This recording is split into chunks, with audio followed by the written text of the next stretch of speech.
शांताकारं भुजगशयनं पद्मनाभं सुरेशं विश्वाधारं गगनसदृशं मेघवर्णं शुभांगं लक्ष्मीकान्तं कमलनयनं योगभिर्ध्यानगम्यं वंदे विष्णुं भवभयहरं सर्वलोकैकनाथं।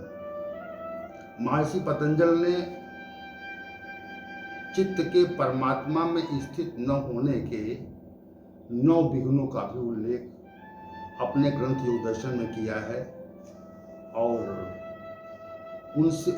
उनको समझकर साधक उनसे निकलकर साधना की ओर उन्मुख हो सकता है।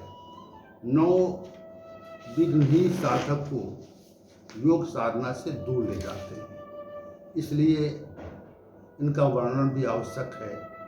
ये 9 विघ्न क्या है? पहला विघ्न है स्त्यान।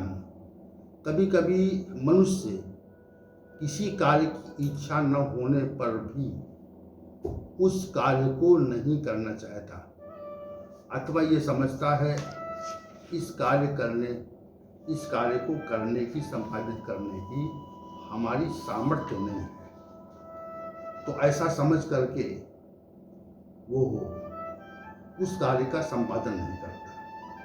ये चित्त की अकर्मण्य अवस्था है और ये भी योग साधना में एक बाधा इसलिए मानी जाती है कि जब हम योग साधना के उन्मुख नहीं होंगे तो निश्चित रूप से हम उसमें सफल नहीं होंगे। दूसरा जो विघ्न है संशय है। किसी भी कार्य को पूर्ण करने के लिए यह अवधारणा की जाती है कि मैं इस कार्य को संपूर्णता से पूरा कर लूँगा, और कभी कभी मनुष्य उस कार्य को पूरा होने में संशय का भाव रहता है। कार्य आरंभ तो किया गया, ये पूर्ण होगा अथवा नहीं, इस प्रकार का संशय जब मन में रहता है तो इसे संशय का स्वरूप समझते हैं। ये सांसारिक विषयों में भी होता है और योग साधना में भी होता है।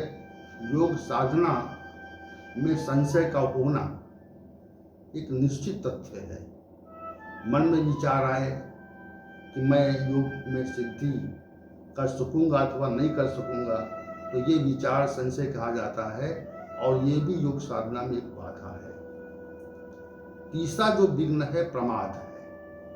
योग की प्रक्रिया को आरंभ न करने की इच्छा और उसके लिए प्रयास न करना, ये भाव अधिकांशता रहता है।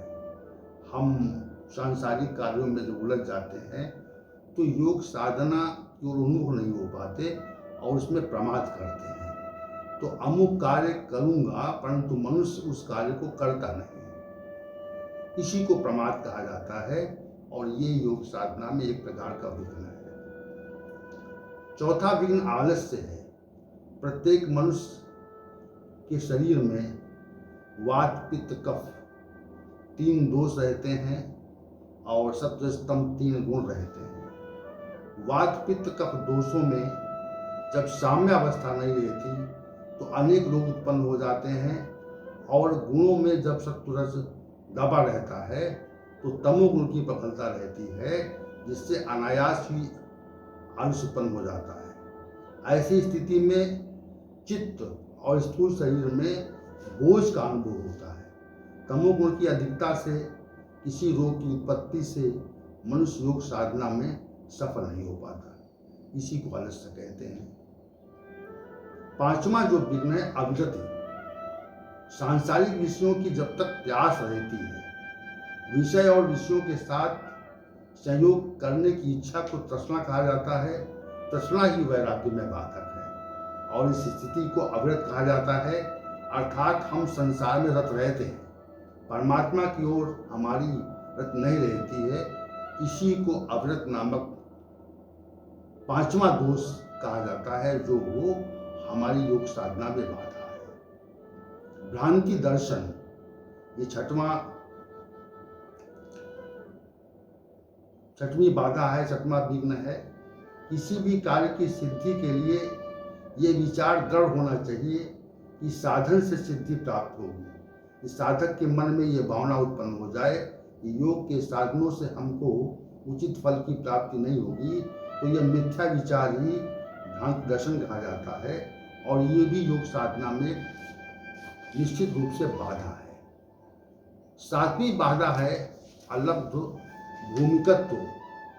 किसी भी बाधा के वशीभूत होकर योग की अंतिम अवस्था समाधि को प्राप्त करने से विमुख रह जाना, अर्थात समाधि की स्थिति तक न पहुँच पाना ही अलब्ध भूमिकत्व है। ऐसा अनेक कारणों से होता है कि हम जो निश्चित लक्ष्य लेकर चलते हैं कि हमको इस लक्ष्य की पूर्ति करनी है, वो कतिपय कारणों से नहीं हो पाती, तो स्थिति उससे प्रतिकूल बन जाती है, इसलिए हमें वो स्थिति लब्ध नहीं हो पाती। ये भी एक योग सिद्धि में बाधा कही गई, जो सातवीं बाधा है। आठवीं जो बाधा है वो अनवस्थित तत्व है। साधक अपने ध्येय पर चित्त टिकाता है तो चित्त का ध्येय में न ठहरना और ध्येय तक पहुंचने के पूर्व ही चित्त का उससे हट जाना, ये स्थिति अनवस्थितत्व कहलाती है। यानी स्थिति हमारी वहाँ तक नहीं पहुँची और पहुँचने के पूर्व ही हम उस स्थिति से पृथक हो गए। इस प्रकार ये चित्त वास्तविक रूप से ये है योग साधना में ये बाधाएं हैं जो मनुष्य को अपनी स्थिति से वास्तविक रूप से पृथक करती है और योग साधना की सिद्धि नहीं होने देती। तो आज हमने इस प्रकार योग साधना में जो प्रमुख बाधाएं हैं उन पे चर्चा की है, और कल की चर्चा हम योग दर्शन नामक ग्रंथ में समाधि और सिद्धियों पर करेंगे। इस विषय को कल हम करेंगे। ओम सहनावतु सहनौ भुनक्तु सह वीर्यं करवावहै तेजस्विनावधीतमस्तु मा विद्विषावहै। ओम शांति शांति शांति।